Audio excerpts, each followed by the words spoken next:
with men, men who will not be bought or sold, men who will in their inmost souls are true and honest, men who do not fear to call sin by its right name, men whose conscience is as true to duty as the needle to the pole, men who will stand for the right though the heavens fall. Education, page 57.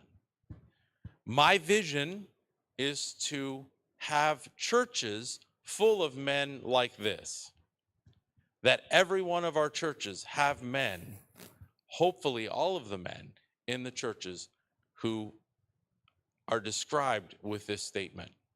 Because I'm convinced she is absolutely right, is the greatest one of the world, is the one of men, and then she describes what the men look like that the world needs right now. Here's the bottom line. How the world sees men is not biblical.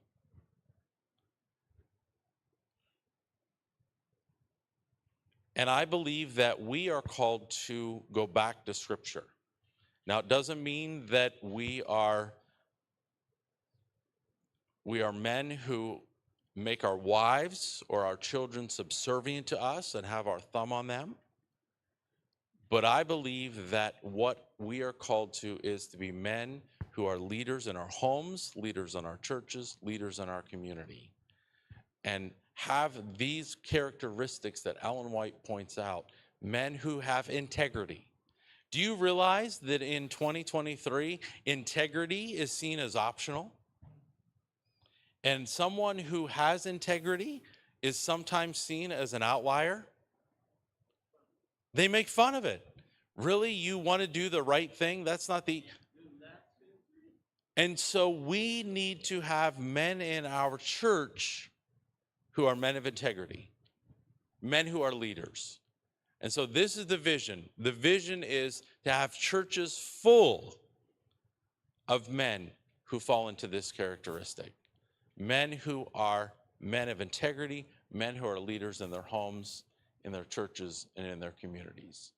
But the challenge is, how do we get men involved in the local church?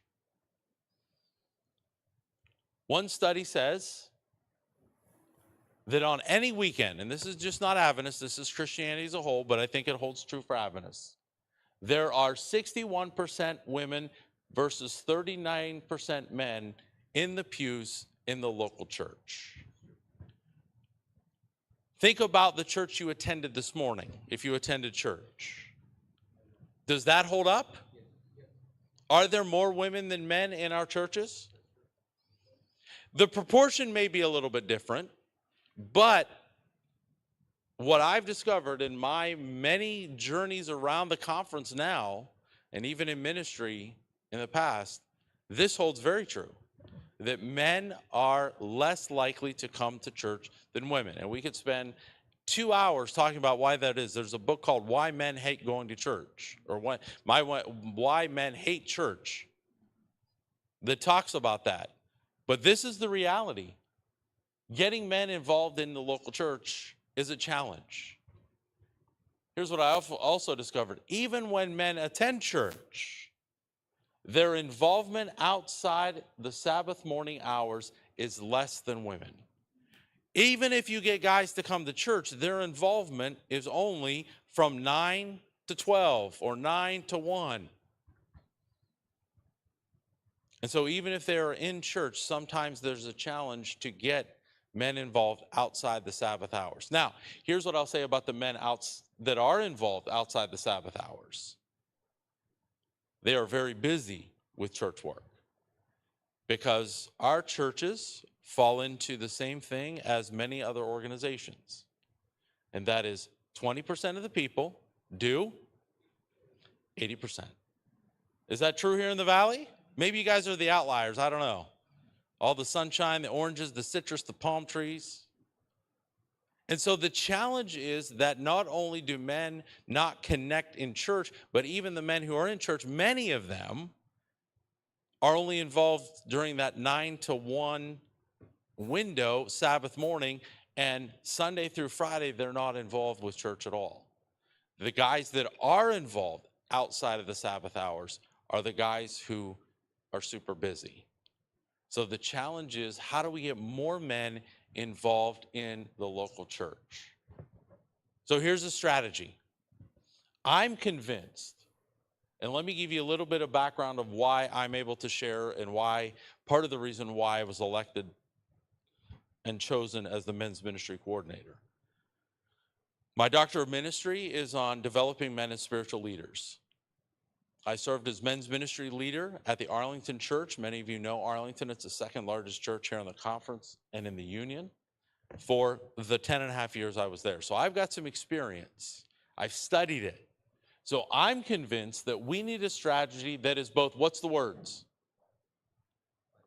Wide and deep. Not deep and wide like the song. I was afraid if I put it that way, you'd start doing the motions.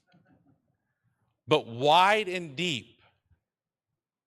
So what does that mean? Let's talk about what wide means. Reach as many men as possible in the local church, and what's the last word? Community. You realize men's ministry is not just for the men of your local church, right? Men's ministry is for the men of your community, where God has placed your church, whether it be Mission, McAllen, Edinburgh, Harlingen, Farr, Brownsville. Men's ministry is not just for the local church, it is also for your community. Because men's ministry is evangelistic. So that's what wide. When we talk about wide, reaching as many men as possible in your church and in your community. What does it look like deep? Help men grow deeper in their relationship with God, their families, and their communities. We develop men as spiritual leaders. So think about wide is you reach as many guys as possible, but you also need to have a process where you are developing men as spiritual leaders, growing them. One without the other is not going to work. You're either going to have a surface level men's ministry, or you will have a men's ministry that only reaches a small part of the community and of the church if you only go deep. So you have to have both wide and deep. Make sense so far? So let's talk about wide. We engage men by offering a variety of opportunities or events. So again, casting the net wide, trying to reach as many men as possible. So we need to offer a variety of opportunities or events.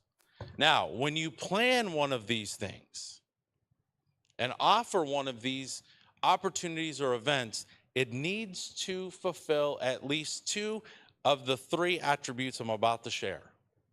So let me give you an example. Let's say you decide that at iLife you're going to do a prayer breakfast and invite the men at the church, but also have the guys invite men from their neighborhood or friends that they know. As you look at what you're going to do, you need to have that event, that prayer breakfast, fulfill two of these three attributes. Fellowship. What is fellowship? Get together, hanging out, chatting, what we're doing, what we did a little bit here at the beginning when you got acquainted with each other. Fellowship. What's the next one? Growth. How do I become better at who I am? How do I continue to grow? How do I become a better husband, a better father, a better man? And then the third is what? Outreach. So Ivan, when you're planning your men's prayer breakfast at iLife, you say, okay, it needs to have two, if not all three of these attributes.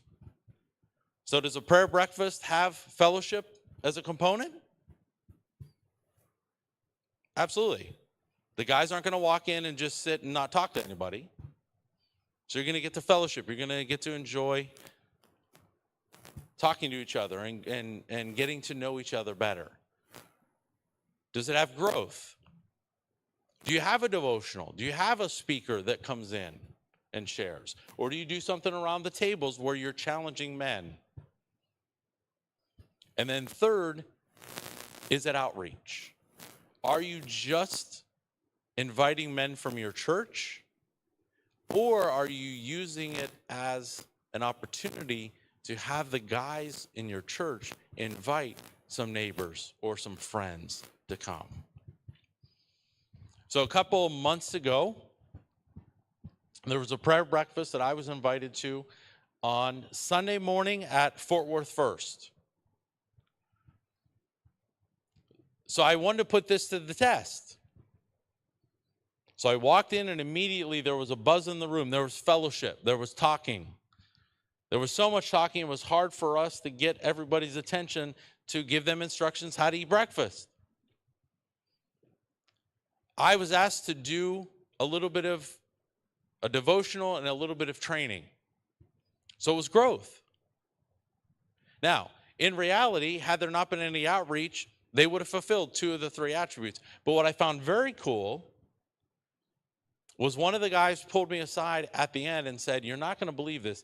I have been inviting my neighbor to come to church, and he's never come to church with me, but I invited him to come to the prayer breakfast, and he readily accepted my invitation, and he's right over there. I want you to meet him." So any event that you plan has to follow and have 2, if not all 3. 3 is the gold standard. If you can hit all 3, that's great. But you need to hit at least 2 of the 3. Make sense? Because again, you need to be targeted. So let me give you a couple of wide opportunities and events. Small groups, life groups, whatever you want to call them in your church. Times where guys get together to fellowship, to grow, and talk about what's going on, study the Bible. It could be a small group that deals with men's issues. One of the more popular ones now is men dealing with pornography and addiction. But it could be other issues. How to be a better husband, how to be a better father. So it could be specifically on men's issue. Not every men's small group has to be about men's issues. But that's one option. Another is activity group, coming together and doing something. One of the small groups at the Fort Worth Church is actually a stained glass group. There's a guy in the church who knows how to do stained glass. I'm realizing and talking to him, that's kind of a lost art. But there's a bunch of guys, 3, 4, 5 guys that come out once a week, and they learn and do stained glass. Is that a small group? Sure it is. Go back to our thing. Is it fellowship? Sure. Is there growth? Sure. Is there outreach? It can be. This is another opportunity to say, hey, if you're interested in stained glass, if you're kind of artsy, why don't you come? And so small groups can be activity groups. You pick could be a fishing group. You go out once a week, once a month and fish. I know. First question when he found out I was coming down here was, "Hey, you got some time?" Yeah. Here's two small groups that we did. We did on the left, Quest for Authentic Manhood. That is a men's issue. That deals with how to be a better husband, how to be a better father, how to be a better man. That one was done in person. The one on the right was actually done virtually. Now, we did small groups on Zoom before Zoom was popular and before Zoom was cool. We started this in 2018, 2019. And the idea behind it was we recognized, at least with our context at Arlington, is that getting people together for small groups was very difficult, especially men, because our guys lived all over the Dallas-Fort Worth Metroplex. And so by the time they got off work and then drove to the church and got something to eat, they didn't want to do it because traffic up there is horrendous sometimes. And so somebody made this suggestion to me, and I was smart enough to take this suggestion because I don't know everything. They said, look, we do webinars online all the time. Why don't you have a virtual men's small group? And I said, that's ingenious. And so for 2019, we had a men's small group that met every Thursday night. Now, what's interesting about these small groups is that we met virtually for 8 weeks. We took a topic, this was on the story of Jacob, but we met for 8 weeks. Online, 7 o'clock.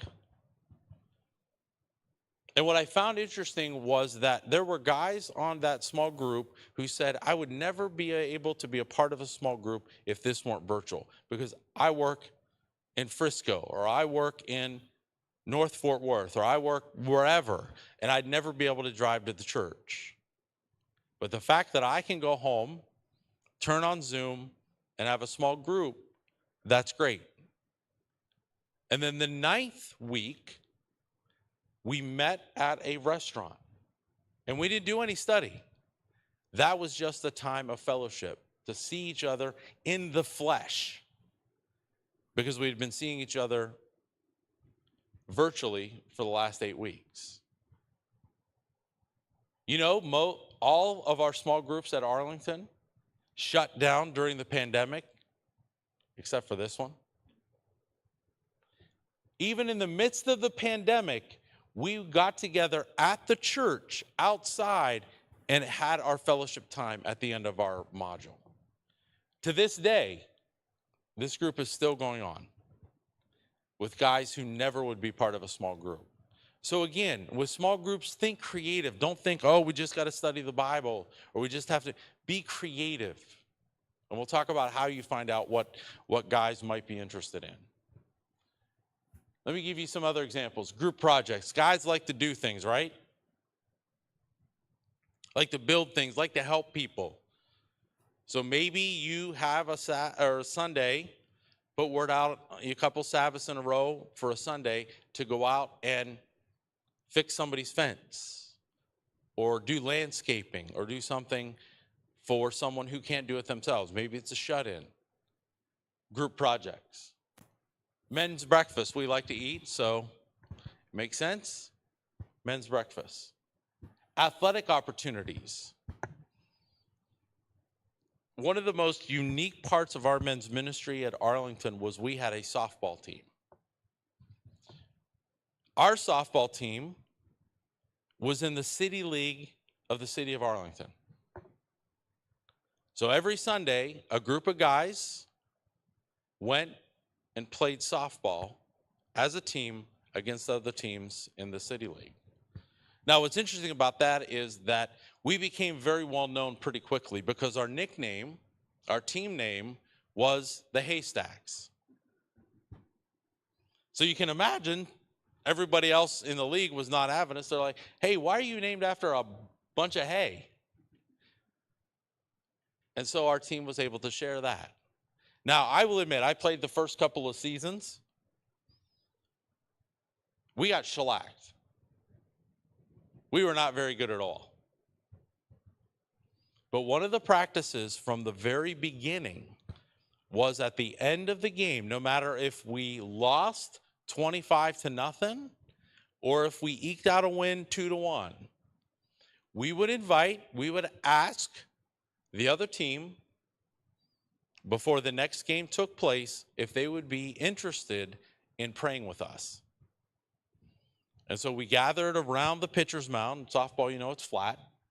Around the pitcher's mound, and one of our team members said a quick prayer. What I found interesting was we became known as the team who prayed. They kind of wish that they were known as the team who could win, but they did. As time has gone on, they've been playing since 2013, 2014, and have actually won some championships as time has gone on. But they became known as the team that prayed, so much so that one of the other teams, one of their players lost their home in a fire. And they called up our coach, one of our guys, and said, hey, we know that you're the team that prays. Can you pray specifically for this family who just lost their home? Another athletic opportunity is basketball. We have Burton Academy close by the church there, and every Sunday and Wednesday we have basketball. Or I should say they have basketball. I don't play basketball. I'm too short. But what's neat is there are some guys there that the only connection to the church is through basketball on Wednesday and Sunday. So, athletic opportunities. Church-wide men's retreat, men's weekend. That happens as time goes on. Let me show you two examples. You can see right there on the right, that's the haystacks. One of the other things we did is we did a car show.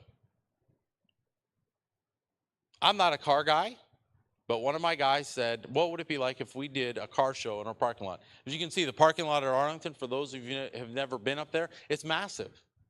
And it's right off of Interstate 20. And so we had a car show, and most of the cars, I will admit, are church members. They like to show off their cars.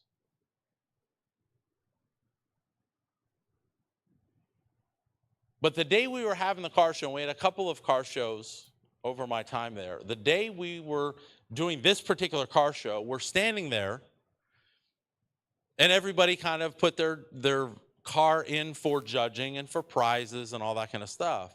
So we're all standing there about 45 minutes into the car show, and all of a sudden a car drives up. If you put a gun to my head and asked me what the car was, I couldn't tell you. But what I did know is all the car guys, their jaws dropped to the ground. Because it was a car that was in pristine condition, and you don't see many of them. And you can see all the guys looking around saying, wow, whose car is that? I don't never seen that. So he pulls in, and so I walked over to him, didn't recognize the car, nobody knew who it was. So I walked up to him and I said, hey, I said, I'm Tom. What's your name? And he said his name. And I said, how did you find out about this car show? He says, well, he said, my wife and I are divorced. This weekend, my son is with me, and I wanted to do something fun with him, and so I Googled car show DFW. And he said, because you advertised on Facebook, I found it. So I drove the 45 minutes to an hour from Frisco down to Arlington and was just going to come and hang out. I found out as in the course of talking to him, he is the service manager for one of the largest and most prestigious car dealers in the Dallas-Fort Worth area. And for the next couple of car shows we had, I specifically reached out to him and said, hey, why don't you come? This is when we're doing our car show. So again, be creative in your wide opportunities. When I did this in San Antonio a couple months ago, somebody said, man, we got a bunch of people in our churches in San Antonio who love to bowl. How cool would it be to have a bowling team? Our haystacks, not all members were a member of the church. We had some kids guys had gone to Burton Academy, would never wear Adventist, but they connected with this. And so again, looking for opportunities to specifically connect with your community and with your church. Questions, comments? Let's stop there for a second. Am I making sense when it comes to wide? What I'm saying with wide is be creative. And we'll talk about how to get the juices flowing here in a minute. But comments, questions about wide?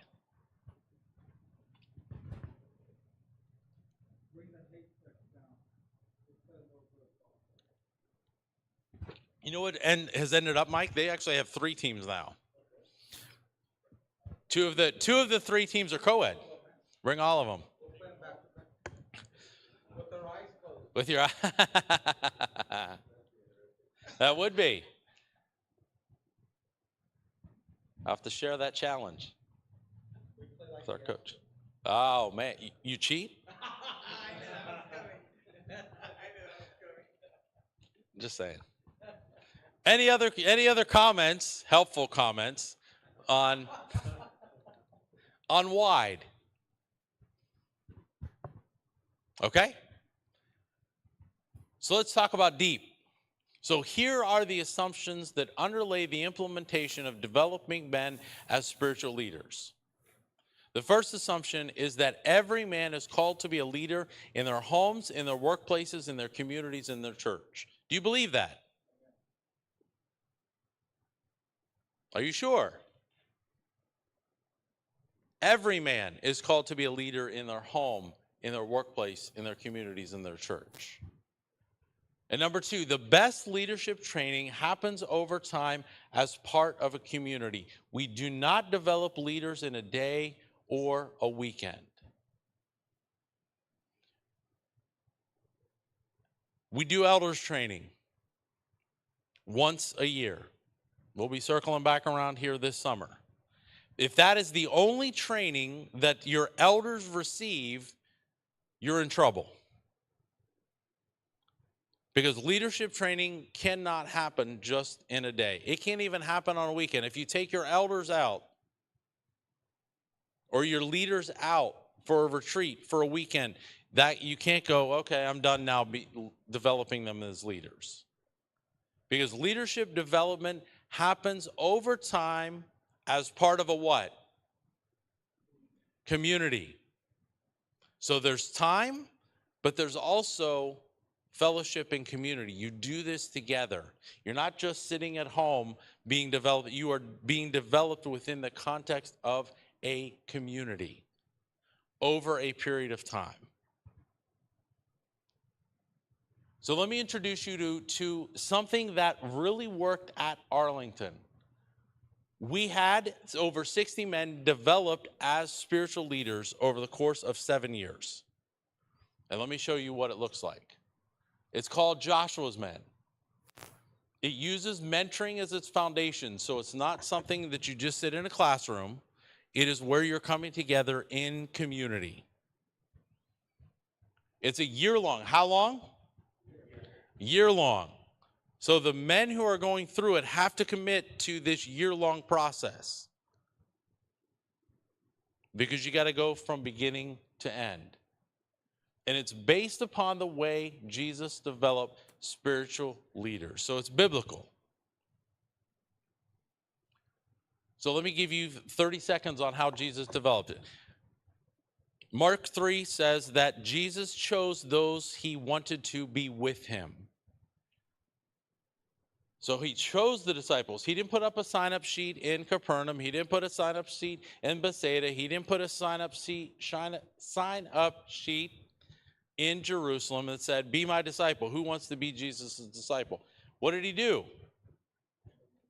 He chose them. He said, I choose you, I chose you, I choose you. The only one we're not real sure about, and the spirit of prophecy seems to indicate, Judas volunteered. Because the disciples said, man, how cool would it be to have this kind of guy with this kind of talent with us? But Jesus selected them. And then it said that they should be with him. He did life with them for his ministry. They ate with him. They ministered with him. They worshiped with him. Everything he did, they were a part of. They did life with him. And then the third part is he then delegated them to do ministry. His whole reason for calling the disciples was to empower them to do ministry when he was gone.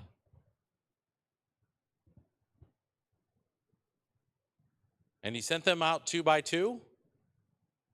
And then at the end, right before he ascended, he said, I give you all authority. Go and make disciples of all nations, baptizing them in the name of the Father, Son, and Holy. So Jesus said, I didn't just do this to do this. I did this so you can do ministry for the kingdom of God. So that's what Joshua's Men is based upon. The parts, there's a monthly meeting. In Arlington, we met Sabbath afternoon because, again, it's a commuter church. And so Sabbath afternoon, we come together, we'd have lunch together, they'd bring their lunch, or someone's wife, or they would cook lunch and bring it in a cooler. And then meet for 4 to 5 hours in the afternoon. So the guys missed their nap that Sabbath. But there was a monthly meeting, and in that monthly meeting, they talked about the book. We'll talk about that in a second. They had a lesson because it's topic-based. Every month is a different lesson. And then there was specific time of prayer, lifting each other up before the Lord. So there's a monthly meeting. There's reading. Over the course of that year, the guys read 11 books. Did you hear me? How many books? 11. When I first started this, the guy said to me, Tom, I haven't read 11 books since I graduated in high school.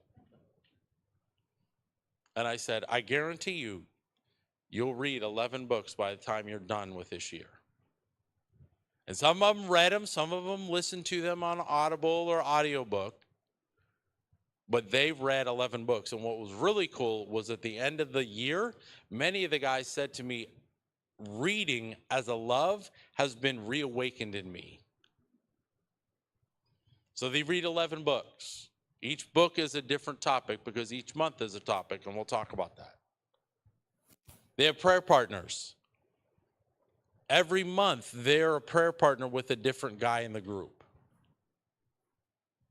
So this month, I might be prayer partners with Ryan, and the idea is that we pray with each other at least once a month. And then for the rest of the month, I'm lifting him up, his family up, the issues that he has in his ministry, in his life, or what's going on. And then the next month, it's somebody different in the group. And we rotate through the group so we have a different prayer partner that we pray with and pray for. And there's going to be times, obviously, because the groups are fairly small, that you pray with the same person multiple times through the year. But every month you have a different prayer partner. There's a project. Guys like to do projects. Now, not every month has one. But, for example, when we talk about finances, because we talk about finances. We have guys who track their spending for a month. You know how eye-opening that is for a guy? Especially when they have a credit card, and it's very easy to swipe. And the project is track your spending. Where do you spend your money? And here's what I've discovered, is that you can see a person's priority in two ways. Either through their calendar, where they spend their time, and or through where they spend their money. And so the guys for that month track all of their spending. And then we talk about budgeting and what that looks like. Because you know, a lot of families out there don't have budgets. Maybe I'm preaching, maybe you guys don't have budgets. Maybe I'm the crazy one. So for that month, the project is tracking spending and then coming up with a budget. Different things for different months. Application. Some guys always said, well, Tom, this feels like, or this looks like to me before they get into it, this looks like Oprah's book club. And I said, no. The difference between Oprah's book club and Joshua's Men is that we apply what we have learned for the month. So at the end of the meeting, it's what have you learned and what do you want to specifically work on for the next month until we're back together? And then when we get back together, we say, hey, how did it go with this area and with that area? So there's specific application, but there's also some accountability. And then in the middle of the year, we have a retreat. We take the guys away, and for 3 days, usually it's Friday afternoon, evening, all day Sabbath, done by noon on Sunday. You can do it at a hotel, you can do it at Lake Whitney, wherever, but you can come together, and this is where you really see some fellowship grow, but also where you see the guys starting to learn about who they are. Because we spend specific time talking about who God created us to be. So here's some topics that we cover over the course of the month. January is identity, or month one is identity. Usually start in January. Connecting with God. How do I best connect with God? What are some of the spiritual practices I do and maybe need to be introduced to and try that I've not done before to help my relationship with God. Godly character. Remember the quote, the vision?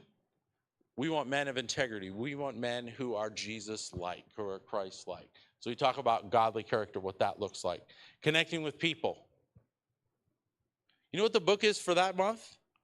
The book is How to Win Friends and Influence People. That book is older than I am by far. But it's one of the best books I've ever read that deals with that topic. Leading in your family, how to be a husband, how to be a father. Leading in your finances. And there's other topics along there. Month number 12, you notice we only said 11 books. Month number 12 is celebration. We have fun together. We go do something fun with the guys, but also with their families. And over the course of the year, you do that. So, one of the things that we did in Arlington was we implemented Joshua's Men. We had more than 60 guys to go through Joshua's Men over the course of from 2013 through 2022, because they're starting a new group this year. Over 60 guys. And here's where the rubber met the road. Of those 60 guys, I only personally did 2 groups. I mentored 11 guys. All the rest of the groups were mentored by guys who had gone through Joshua's Men before. And where I felt very much satisfied that this was working, at the end of the year, I would take a survey. But it was not a survey of the husbands. I would do an informal survey of their wife. Now, the wife at the beginning was very involved. They knew what their husband was getting into, because this takes a lot of time between reading the book, going away for the retreat, the monthly meeting. The wives have to be a part of the process.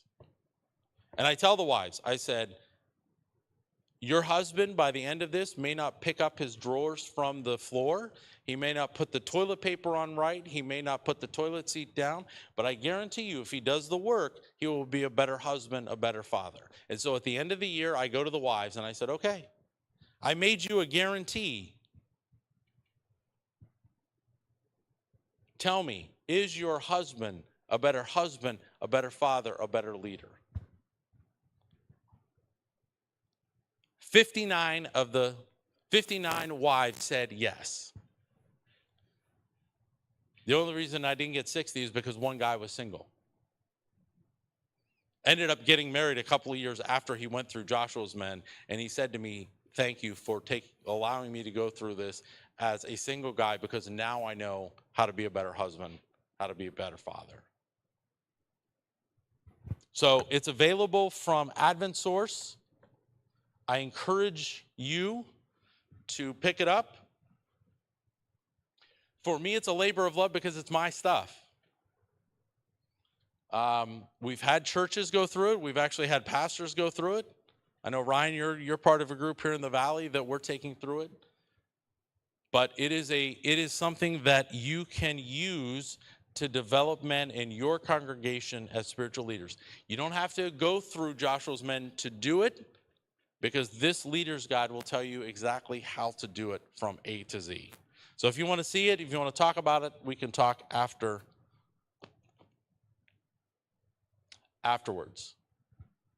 But that's one way you can develop your men as spiritual leaders. For me, it's been the most effective way.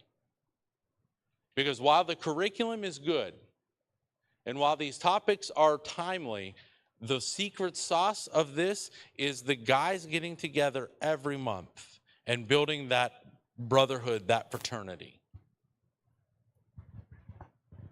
So if you're the men's ministry leader in your church, if you're interested in that, let me know and we can talk afterwards. So you're sitting there, okay, Tom, that's great. Wide, deep, perfect. Now, how in the world do I put this in practice? I'm a new men's ministry leader, or I'm trying to get something started. What in the world do you do? Number one, if your church doesn't have a men's ministry leader, ask your pastor to begin that process. How many of you here are actually elected men's ministry leader for your church? What's that? Okay. Okay. Do you have someone that oversees all the different aspects of men's ministry? Kind of as a point person? Okay, but you're a step in the right direction. You are pouring into the men who have the talent to sing, which is a very important. You have a small group, really, is what you have, which is fantastic. So what are the churches are represented? All Nations is here, obviously. Mission Hope is here. iLife is here. How could I forget iLife? Is that it? Ryan, you're here for Harlingen and Farr. So here's what I would say, Ryan, and I'm going to put you on the spot. If Harlingen and Farr don't have men's ministry leaders, you need to get one. Now, don't elect. Here's what I will tell you. That being said, don't just put a body in the position. We do that too often with nominating committee. We just look and say, oh, we need this, that, or the other thing. Oh, yeah, he's got a pulse. Good. Let's put him in. Even if he doesn't have a pulse, let's put him in. So pray. If your church doesn't have a men's ministry leader, say, God, maybe you're putting it on my heart because I came to this thing in the afternoon. Maybe you're putting it on my heart to step up and do it. If you're a pastor, maybe it's, Lord, show me who you want to lead. So if you don't have a men's ministry leader, ask your pastor to begin that process. Number 2, once that person is elected, have them communicate with the conference men's ministry department so they can receive resources and communication. One of my goals, and it's a huge goal, is to find out who all the men's ministry leaders are in the conference. Because we talked about communication. My communication at this point is through the pastors. And I love my pastors. But they get inundated with all the stuff that's going on with the conference and all the stuff that's going on with ministry. And so if I can find the men's ministry leader, so instead of communicating with Mike about iLife, Ivan, if I can communicate with you, then that's one less thing Mike has to think about when he's fishing on Thursdays on his boat. So my goal is to find all the men's ministry leaders and then encourage churches who don't have them to begin the process of electing them and choosing them.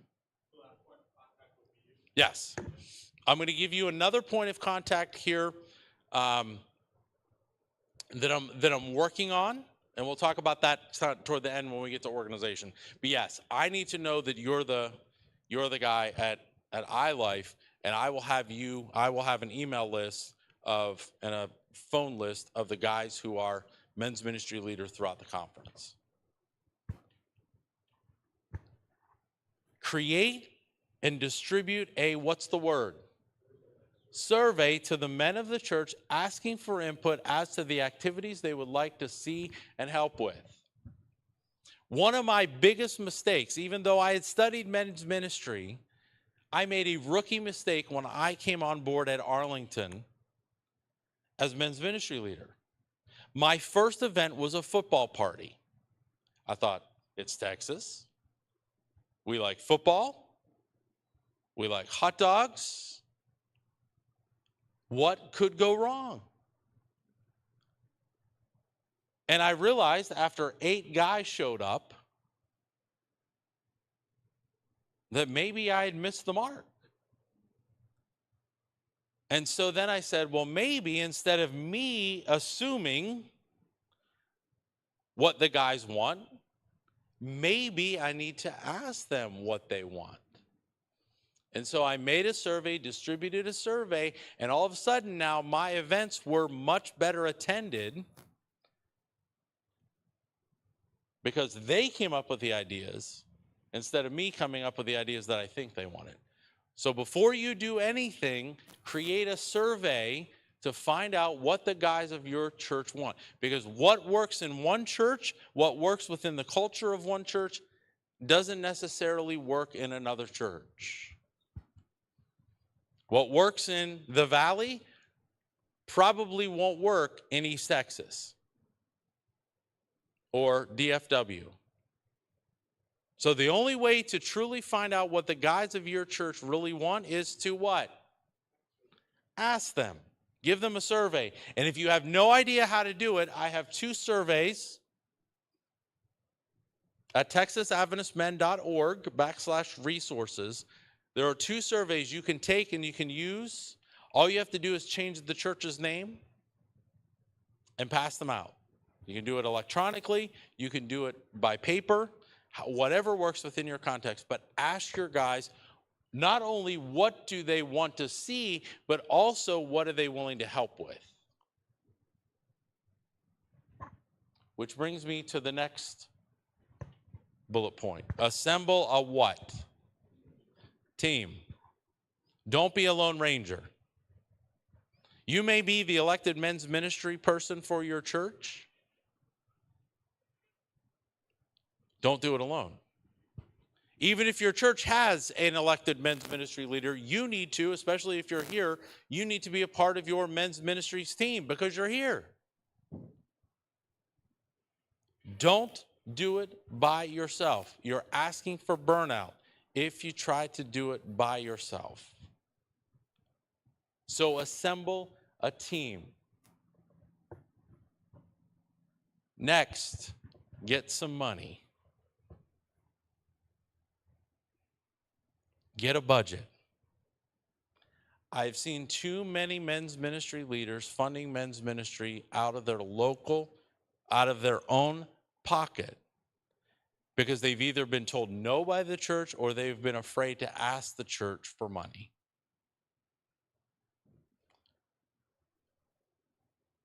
You need to fund men's ministry through your local church.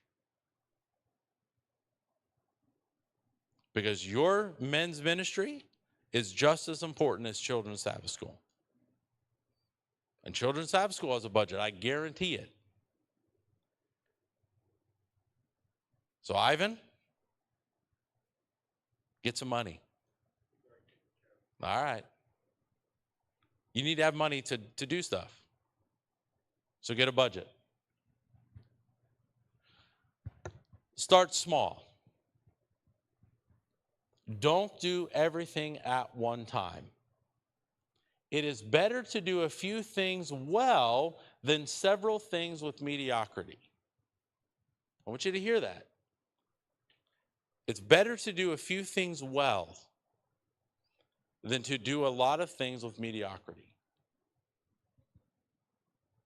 So pick 1 or 2 things and do them well. Don't think you have to eat the whole elephant. Eat it 1 bite at a time. What does that look like? Have activities or groups which fulfill wide or deep strategies. So as you look at what you're going to do well, say, does this fulfill deep? Does this fulfill wide? And then go down to the 3 attributes. Remember the 3 attributes? Fellowship, growth, and outreach. I would suggest to you that you have 1 group that is wide, 1 group that is deep. Some events that are wide, some events that are deep. The events for wide are as open. You can be creative. With deep, then you're developing spiritual leaders. But do few things at once. Don't try to do everything at once because you're going to end up not doing anything well. On a regular basis, evaluate and plan. What are the 2 words? Evaluate and... So plan what you're doing, do it, and then what do you do afterwards? Evaluate. We Adventists are not good at evaluation. We love to do things. We love to plan. We love to plan. We love to do an event. And then we love to go, man, that's awesome. I'm glad it's over. Now we can move on to our next thing. And we never ask the question, how do we do? What went well? What didn't go well? What can we improve? What do we need to jettison? So you need to plan, but you also need to evaluate. Make a practice to grow your ministry every year. So when you plan, let's say at the beginning of the year, say, okay, we did this last year. Let's try to do this year and add to it. So let me give you any questions on that, and then I'll give you a resource, and we'll talk about some of the resourcing from our side. Any like establishing small groups or a regular movement, is there any period of time where there is a period of break? Because I'm thinking there might be the leader or the group might experience burnout. Mm-hmm. The activities, the meetings. Great question. Did you hear his question? Is that with a small group, is there a time where it's for a limited time and then you take a break? Many times our small groups last ad nauseum. Once you start a small group, then they burn out quick, meet for a couple of weeks, or they just last forever. And it gets smaller and smaller and smaller. My advice and what I found helpful, and it goes back to my virtual small group, do it for 8 weeks. So what is that, 2 months? Do something fun at the end and then take a break. We did 3 modules over the course of a year because summer is a crazy time to have small groups. The holidays, crazy time to have small groups. And so if you can build a calendar where you can tell your guys, hey, we're going to meet from January to March, then we'll take some time off for spring break, then we'll meet again in April and May. Then we'll take a break for the summer. Then we'll come back at it in September, October. Can maybe even push it to a little bit in November, but we'll stop for the holidays and then start the cycle over. I think that is a much healthier way than meeting and meeting and meeting and meeting and meeting without a break. Now, I do. We tried at Arlington to put our small groups on these modules, and I had one small group that was contrarian. They said, Pastor, we don't care what you want us to do, we ain't doing it. Because our small group meets every week. We take some breaks, but we are not going into the 8 weeks and 9 weeks module. And I said, fine. The interesting part of that small group is the small group has been meeting for 20 years. Sadly, that small group has pretty much had the same members for the last 20 years. So if you can do 8 weeks, 9 weeks, and then a break, that becomes much more doable for people. Any other questions? Adventists have a hard time with small groups, especially guys. And I think some of it has to do with our misconception of what small groups are. We think that we're going to either just study the Bible and we're going to talk about our feelings. And guys are open to study the Bible, but they need some variety. And we definitely don't want to talk about our feelings right off the top. So if you can create some momentum and take away that mythology of this is what a small group is, then you might get some traction with small groups. And if you want more info, more guidance on small groups, let me know and we can walk through that. Any other questions? Is there any way men's ministry can work together with women's ministry and do some projects together? I am all about collaboration. That type of collaboration works well at the local church level. I'll give you an example. The car show was not just a men's ministry thing. It was a men's ministry thing that partnered with our community service, that partnered with our children's ministry, and partnered with our Pathfinder ministry. So we had a food drive that went on at the same time, that food was brought for our community service. They had people there manning the table. It helped our Pathfinders because I didn't have to figure out how to serve food because we want to serve food. People are going to hang out for 2 or 3 hours. We're looking around, looking at cars, So I said to my Pathfinders, I said, y'all want to go to Oshkosh, right? They said, yeah. I said, I'll tell you what. You guys man a food stand. You have exclusive food. I'm not having anybody else serve food. You guys are it. And I said, if you show up for that, if you man that and do that, I guarantee you out of my men's ministry budget at the church, I will match whatever you raise. So if you raise $300, then I'll give you another $300. And they were out there. Those Pathfinders, it was a hot day. The one car show we had, it was probably 90 degrees. And those Pathfinders were out there serving veggie dogs, serving nachos, serving this, that. I mean, and they made some good money, and I matched what they made. And so this idea of it wasn't just a men's ministry thing, it was a collaboration. We had more buy-in. And so I think there absolutely has to be collaboration. We so often get involved in our silos that this is men's ministry department, so only men's ministry, or this is women's ministry, but I am all about, and I've seen it work at Arlington especially, all about cross-pollination. Departments working with each other. So yeah, absolutely. Any other questions?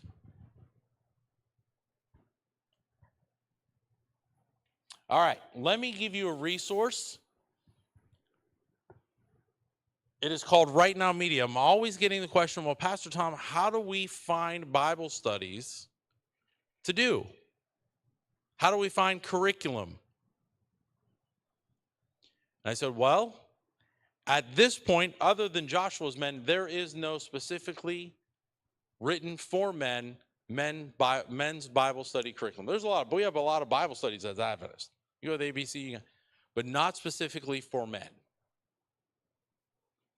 And so what we discovered is there is a service out of Dallas, actually out of the DFW area, called Right Now Media. It is the Netflix, quote unquote, of Bible studies. So instead of buying Bible studies individually, if you go to, I don't know if you have Mardell down here or, your local Christian bookstore, or even the ABC, this is a subscription where you subscribe and you have access to thousands of Bible studies on a bazillion different topics. For men in particular, there's about 40 different Bible studies. Now, here's my caveat. It's not Adventist. So not everything on there is going to be something you go, okay, this is something we can track with. But I will tell you there's a lot of good material on there. We don't have a corner on everything. But you have to be cognizant of, okay, we're going to choose this or we're going to choose that. But this has become a great resource for some churches that say, okay, we need to find some curriculum. So if you go to Right Now Media, it's not in the handout if you want to write it down. It's based upon church attendance. So what we paid for it at Arlington with an attendance of 1,100, very different than what you're going to pay for at FAR or Harlingen or at All Nations or Mission Hope or whatever. So again, hear my caveat. It's not Adventist. I wish I could say, here's what we do for Adventists in men's ministry. I've already done that because this is it. There ain't nothing else out there, which frustrates me because I wish I could write a lot of stuff. But at this point where we are, this is a good resource. But again, you have to be discerning. Yeah, even for our studies, when we study at the college or university, most of the books we have. Huh? The books We've we got few of them, majority. Sure. And we as I mean, the Adventist Book Center, Pacific Press, they're businesses by and large. They're ministry, but they're only going to print what they're going to sell. They're not going to print a book that's not going to sell because that's how they make their money. That's how they recoup the cost. And if you go to the ABC, you see what sells. Prophecy, which is important. Biblical studies, which is important. But men's issues, like the reason Advent Source picked this up so quickly was because there was nothing else like it. Nothing. And when I saw the director of Advent Source here in January, he said, you got to keep writing because there's nobody else writing for men's ministry. But Right Now Media is a good resource. Again, you have to be discerning what Bible studies to use. Let me point you, and this is a good transition to the last thing we're going to do before we conclude. TexasAdventistMen.org is your place to go for information. If you want to know what's going on in men's ministries throughout the Texas Conference, that's where you go. We have blogs on there. We have resources on there.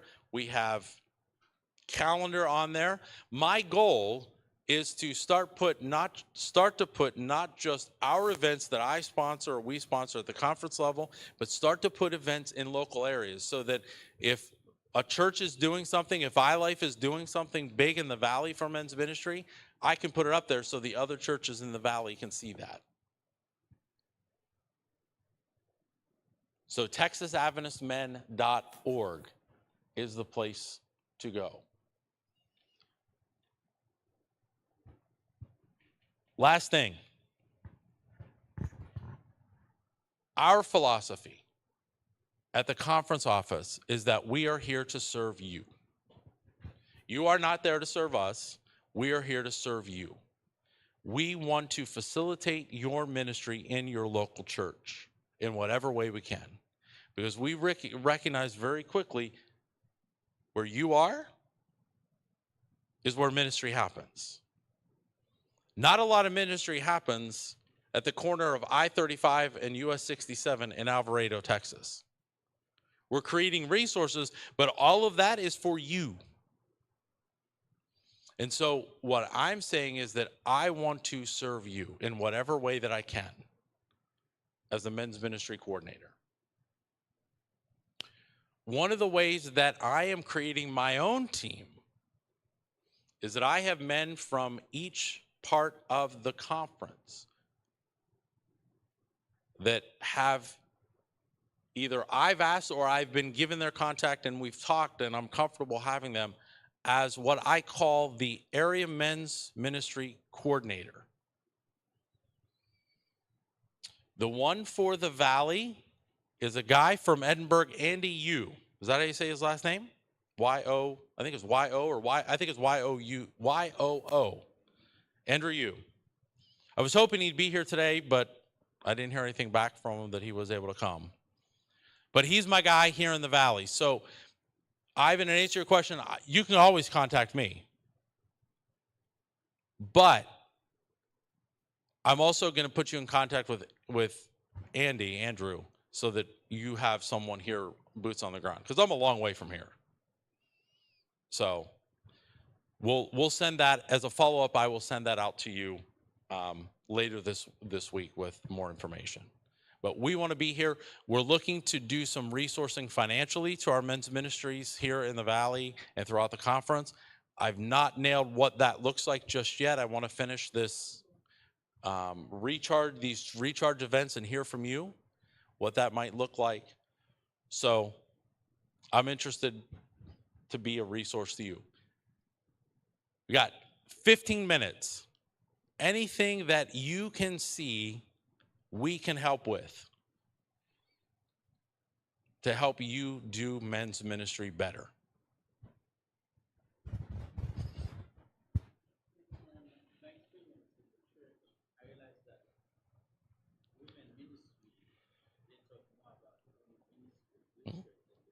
Sure. Well, I think it goes back to the slide that we saw earlier. When you got 69% of the people in your church women, you're going to minister to their needs because they're 69% of your constituency, of your membership there at your church. Men's ministry has been an afterthought, partly because there's not been a lot of guys in our churches. The other thing is that I think women's ministry seems to be more popular because women are very apt to come together, whether it be in a small group or whether it be an event. Women are much more apt. Guys, it takes a little while to get guys to come out either to a small group or to an event. So that's, I think, part of the challenge is that our constituency, the people sitting in our pews, are majority women, and two, guys tend to be pretty reticent to gathering together. I think part of the secret, any of you remember the event in Houston back in 2019 with Doug Batchelor, with Lee Phipps, all that? Any of you there? One of the reasons I think that was so popular is the speaker. I mean, people came out of the woodwork to see Doug Batchelor because he's very popular. But I think we had built enough momentum at that point that we had been having month or yearly retreats and yearly events that culminated with Houston in 2019. So guys became comfortable now with gathering together. The challenge is it's now been 4 years since Houston, and it's taken a little bit of momentum to get us back up and running. Here's what I will tell you. We're going to do two things in the next year as a conference. One is this fall, the last Sabbath and last weekend of October, we're going to do an online event, because to do a men's ministry event takes time and energy and a spot. And I need some extra time to kind of find a spot big enough and affordable enough for us to do it. So in 2023, we're going to do an online event with some speakers. It's called Undaunted. Finalizing the speakers, but I think it's going to be an amazing online event. Again, I know it's not ideal. We're kind of tired of online stuff. So in 2024, we're going to have a men's ministry English event. Now, will it be as big as Houston? I doubt it for a number of reasons. But it's going to be our first event back in person since the pandemic, and I'm excited to get that all up and running so we can come together as guys throughout the conference and begin to get some of the momentum that we lost. I mean, we went to a screeching halt with the pandemic when it came to conference men's ministry. So how can I help you? I'm going to stop talking. What can we do to help you?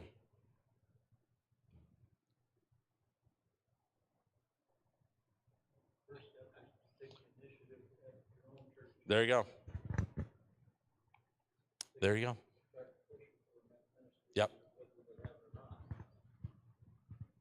There you go. Absolutely.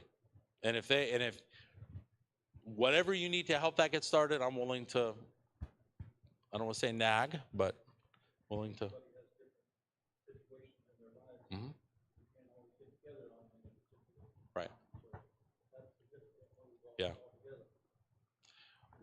But on the other hand, I'm convinced, going back to our example of Houston, guys are willing to show up to something they feel is valuable.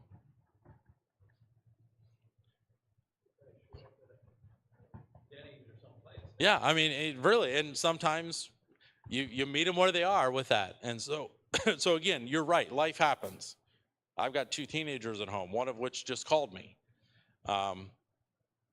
But I also realize as a guy, I'm going to invest in what I am passionate about and interested in. But yeah, so that's the first step. Do something with the local church. You're absolutely right.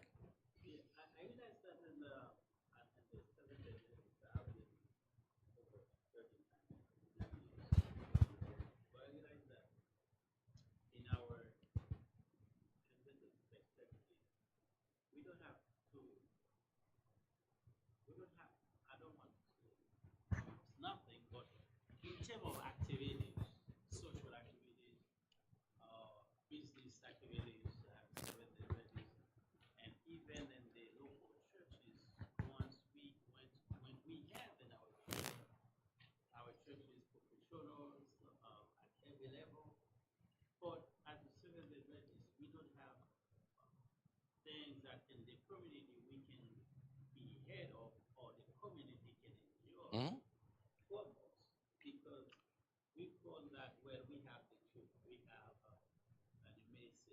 have the ethnicity, we have so and so. Hmm? In terms of activities, social activities or business activities, Hmm? and even our schools, they are closing. So what we can do as men or the getting the church be part of putting things in the community so that we can give them because especially in this 21st century, it's hard to give them the message, Hmm? the message. But if you are doing social activities or things in the community, put in place Hmm? so that they can be part of it, even though they are not Christian, but through what we do, we put in the community, we can get it. Right. But how can we, as women, we are working and talking about men, Hmm? to have visions, what can we do, and to get put in the church, get the church involved, so what can we do? It, How can we do?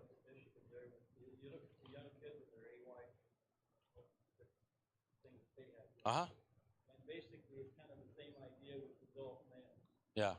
You just have to have something that's interesting for Yeah. them to do, and not something that calls just your own thing. Right. Yeah. No, and I think if you have in the back of your head as you're planning or in the forefront of your head, let me put it that way, of we are going to plan this event. Yeah, it's for the men of X church, but we're using this to reach the men in our community. And the days of us, I'm doing an evangelistic series. It's more of a bridge event in Bastrop this weekend. Actually, next Friday it starts. And I've told the folk down there, they're led by a volunteer lay pastor. And I've told the folk down there, I said, look, we're sending out postcards to the community in the mail, costing an arm, a leg, and then some. But I said, the most effective way that you can get people to come to the meetings is if you invite them. Because if they get something in the mail, if you're anything like me, 90% of the stuff you get in the mail, if it's not a bill, where does it go? In the trash can. Now, what's interesting is we put some Facebook ads up and we have almost 20 people already signed up through Facebook, registered through Facebook. So that's maybe the new way of doing it. Maybe the brochures are out the window and maybe it's time to go social media. But I'm telling you, of those 20 people that are registered to come, if I get 50% of them on Friday night, I will consider it a victory. But if brother so-and-so says to his neighbor, hey, we're having this thing at the church, why don't you come? Much more apt to say, yeah, that sounds like something I might be interested in. And so I think it's this idea of we got to stop being all about ourselves. We got to be about rubbing shoulders with the people around us. You're going to get me to preach, and I don't have time to preach. Because then I'll ask for an offering, and that's anyway. Anybody else? Mike. I know that within the Hispanic ministry, the men's ministry is really taken off. And when they have their weekend state retreat, they do some crazy things like baseball tournaments and stuff like that. And they draw in the numbers. Yeah. It's amazing. And all of a sudden, you'll see them in soccer outfits. All day Saturday they'll wear their soccer shirt. Yeah. Or their baseball team or their football team. So, I pulled out, they do things like that. And it seems that has really worked for their ministry. So the Spanish men's ministry just had their retreat 2 weekends ago and had over 500 people from all over the conference. Now, I said to the men's ministry leader on the Spanish side, I said, you're making me look bad, brother. And he said, well, we've been doing this a whole lot longer. And I don't know, as Hispanic men, they love to get together. It takes a little while. Like I said, the part of the reason why it's such a big event in Houston was the speaker. But I'm hoping, here's my dream. And don't tell our Spanish men's coordinator what I'm about to tell you. My dream is that we're gonna have bigger events than even the Spanish side. How awesome would that be? That if we had 500, 600, 700, and they had another 500, 600, 700, how many of the men? 1,400 men throughout the Texas conference impacted. So, yeah, I've sat down with them, and I know some of it's cultural. Some of the stuff they do won't work within, I call it the gringo culture. But we do need to be creative, to be fun, to be relevant. I did notice the only jersey they outlawed. That's all right. They can't handle being with the best. They got smart. That's all right. That's all right. All right. Any other questions, comments? It is almost 5 o'clock. Ivan. Uh-huh. Hmm?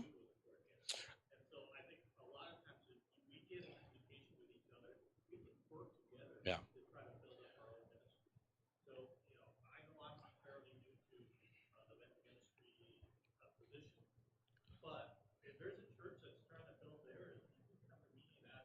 Yeah.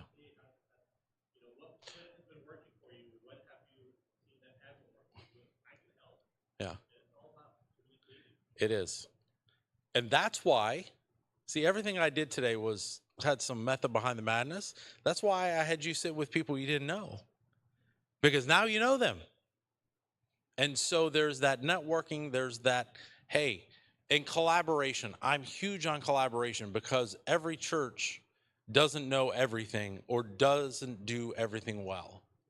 And so if we can come alongside of each other and instead of competing with each other, say, hey, what can you bring or what can you learn from me or what can I learn from you? That's huge. And I do think this area coordinator thing might work. If not, I'll try something else. But that's something that I think I know has worked very well within the youth department and with Pathfinders. And so I'm like, well, if it works for them, maybe we can work it on with men's ministry. So yeah, with the Andrew Youth thing, that has not been communicated till today. Yeah, no, that was something I've waited to unveil until I've come to the area just to introduce them personally if they're there, which I've been able to do. So, but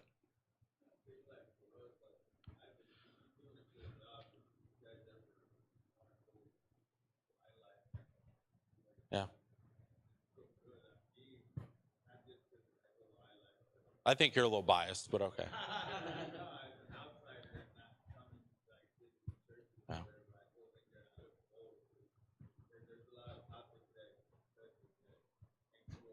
Mhm.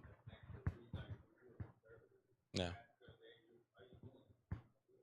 Yeah.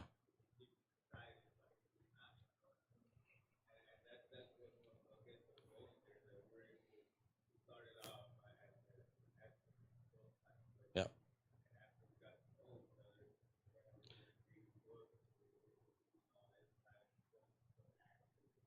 Yeah.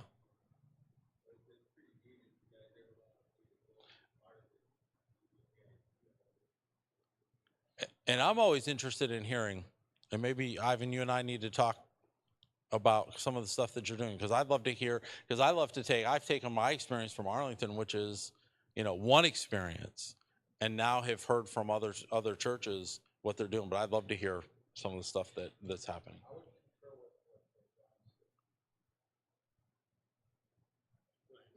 You are biased. I am biased. You are. And they're even, they're going to do the Mother's Day meal. Yeah, I love that. All right. Any other questions, comments? I'll be here for a little while. I don't have to head to the airport right away, but. Oh, thank you. I forgot completely about that. So there's refreshments. If you want to do you want to give instructions where they are? It's in the fellowship hall. Okay, that's where I figured they were. But so yeah, so if you go to the left out here, there'll be refreshments. If you want to stick around for a little while, if you want to enjoy some more air conditioning before walking out into the surface of the sun. So thank you for coming. Come up. We'll get you your books. But I'm going to invite you to stand.